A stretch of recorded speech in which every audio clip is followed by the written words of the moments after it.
Hello everyone welcome back to my mini blog. तो आज mini ब्लॉगटी हूँ आम स्कूल फेयरवेल केमती कौन सेलिब्रेशन है चल देखा। तो आज थी 10th पिला फेयरवेल माने विदाय कालीन संबर्धना। तो देखु केमी 9th पिला माने 8th पिला माने केमी विदाय देले। विदाय तो कहीपर गोटे नुआ आरंभ जीवन किंतु आम विद्यालय जेहेतु विदाय नौले तो आज से विदाय दिगला।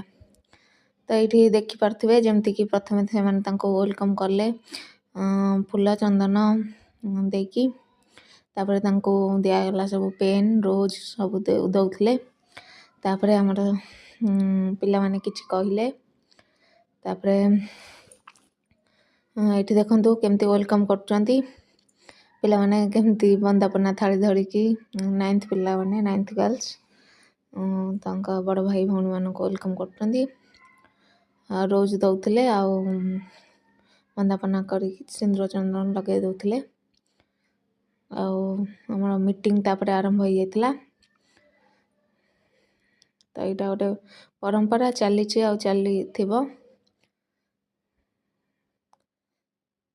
तापर ये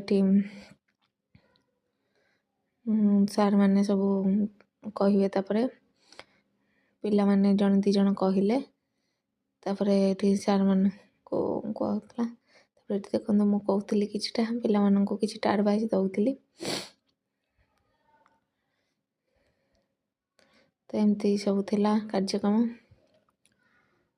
तापर ये मैडम कहते तो देखिपे जमती। तापर ये लास्ट आम हेड सार से किसी एडवाइस देले जोटा कि जीवन ये कम बहुत आसो। कहते जे तुमको विजय टीका पिंधागला माने तुम विजय 10th परीक्षा विजय करके ही आसो आम स्कूल ना रख। तो ये हेड सार किसी उपदेश दौरान पिला माने से बहुत इमोशनल हो सारी केते जन झील पिला कांदुले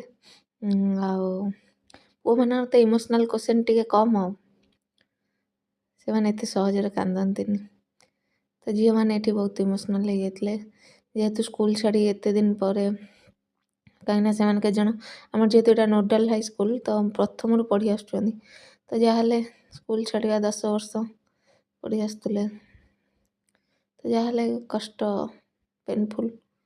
ये मैंने लास्ट को मैंने संगीत गायकी लास्ट को एंड कले। ये केतरा फोटो अपलोड